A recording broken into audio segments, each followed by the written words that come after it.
Yuta versus Hajime is an extremely slept on topic that's actually pretty complex, and in this video we'll be going in depth to figure out who wins this fight. To figure this out, our main connector is going to be Hikari. In virtue of that, we'll go over Hajime's strength and abilities first rather than Yuta, because Hajime has a more direct connection. Hajime's fighting style relies on his advanced control over his curse energy and the characteristics of his CE. He does have a curse technique, but he can only use it once, and he only wants to use it on Sukuna. Hajime's curse energy has an electric trait which ignores defense through curse energy. So even if you block Hajime's attack and you reinforce it with curse energy, the trait is still gonna affect you. People like Hikari though, whose curse energy output is high, can ignore this trait. Hajime can attack by embodying his curse energy, and what I mean by this are his lightning strikes. He does it multiple times. He's able to blow Hikari's arm off, he almost crushes Hikari's head with it, blows a hole through his stomach, and when he was thrown in the sea, he created a steam explosion by expanding the CE he was suppressing, almost killing Hikari once again. But these attacks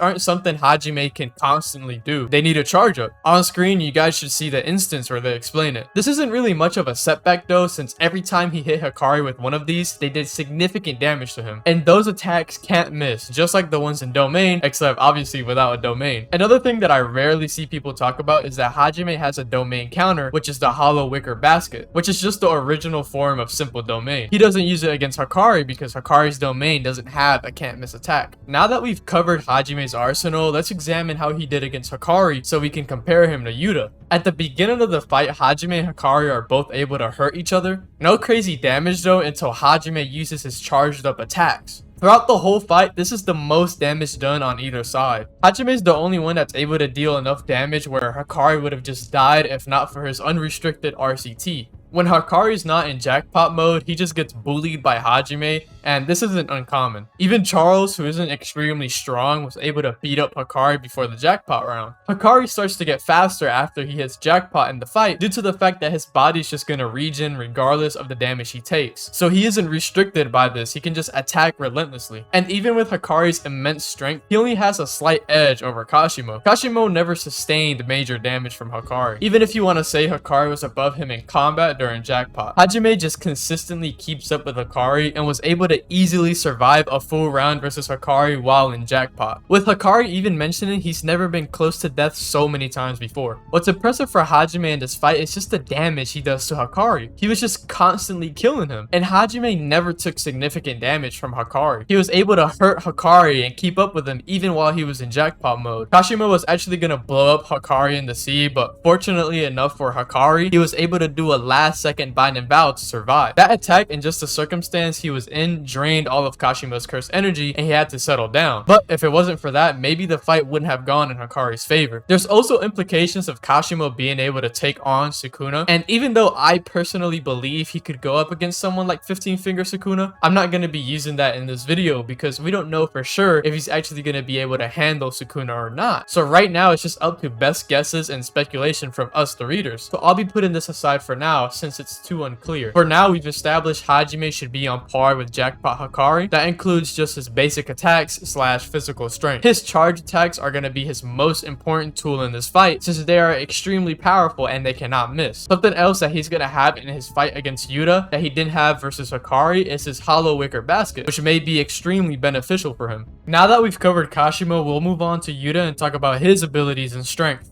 Yuta is physically weak, but he compensates this by his elite curse energy reinforcement. Yuji comments on it, implying his curse energy reinforcement is on a whole other level than anything he's ever seen before.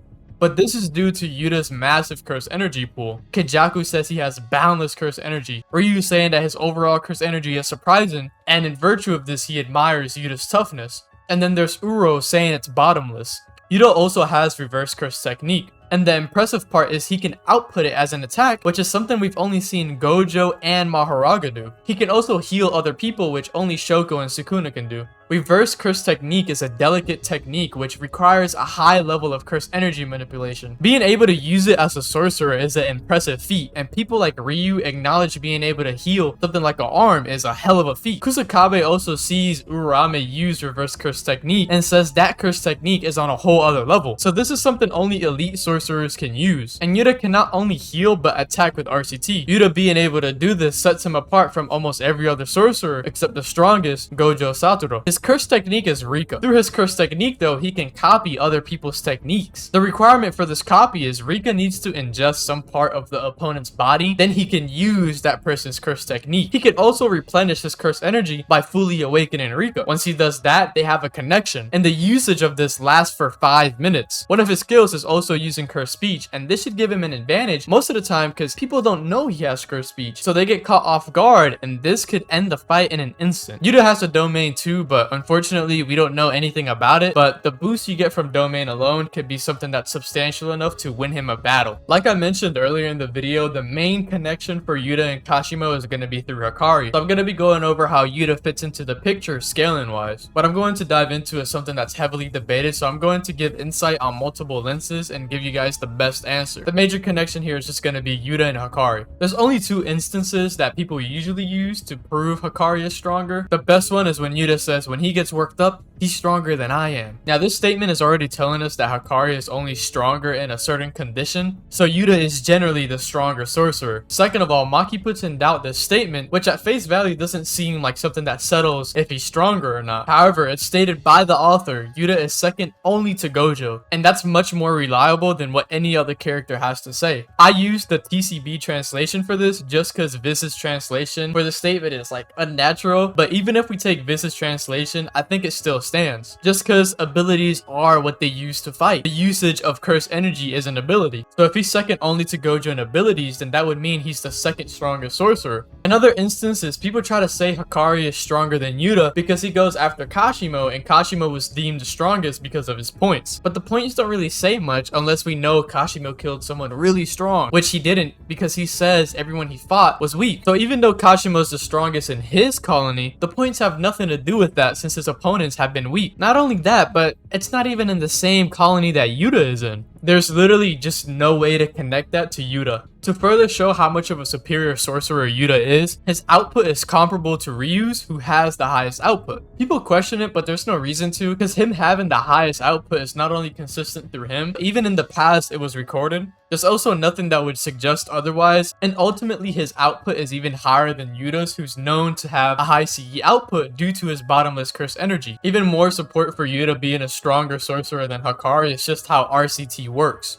Using RCT is very impressive for sorcerers, and it shows an expertise in curse energy manipulation. Hikari by himself doesn't know reverse curse technique. He can only use it in jackpot due to having unlimited curse energy. The impressive part for Hikari is how he can remove toxins which require a higher level of RCT. So RCT by itself is an extreme feat for a sorcerer, but removing toxins with RCT is just on a higher level. Just something Yuta can do without some extreme amp like Hikari. That was shown when he healed Naya from Choso's poison. That already shows how much more of a superior sorcerer Yuta is. He can heal other people, and he has a higher level of RCT, which is the one you'd use to remove toxins. On top of that, he can use his RCT and output it as an attack, which only Gojo and Mahoraga can do, and these guys are literally at the peak of power within JJK. With all this being said, I think we can confidently say Yuta is stronger than Hikari. For Kashimo, he should be on par with Jackpot Hikari in combat, and with his charged attacks, he's significantly above. His charged attacks are going to be something troublesome for most, but the reason it isn't troublesome for Hikari is because of his RCT, and Yuta has just that to be able to handle these charged attacks. Hikari and Kashimo are able to hurt each other, so in AP and output they're on the same tier, but the problem Kashimo is going to have is Yuta is going to have much more potent output, so Kashimo is going to be getting hurt a lot more, and he won't be able to damage Yuta unless he hits him with a charged attack. Rika is also another factor to this fight. Kashimo is already going to be overwhelmed by Yuta. Now imagine how much worse it'd be for Kashimo if Rika gets involved. Yuta has his domain. Even though we don't know what it does, the buff is going to be beneficial for helping Yuta clean up Kashimo. Kashimo does have a domain counter, but that only helps with can't miss attacks. Yuta is still going to have a buff. Yuta might end the fight quickly due to his curse speech. If he's able to freeze Kashimo, he could deal some serious damage to him and put an end to him. Kashimo is probably not going to use his technique either, since his whole purpose is to fight Sukuna. Even if we say he'd use it against Yuta if Yuta is close to killing him, the best thing you can say is just how the curse technique should be above everything anything else he's shown. Aside from that, everything else would just be speculation. So really, Kashima's just gonna get negged due to Yuta just being above Hakari. He's stronger, faster. He can handle Kashima's most dangerous ability, which is the charge attacks by using RCT. And Kashima really has nothing going for him. So for this fight, the winner would have to be Yuta.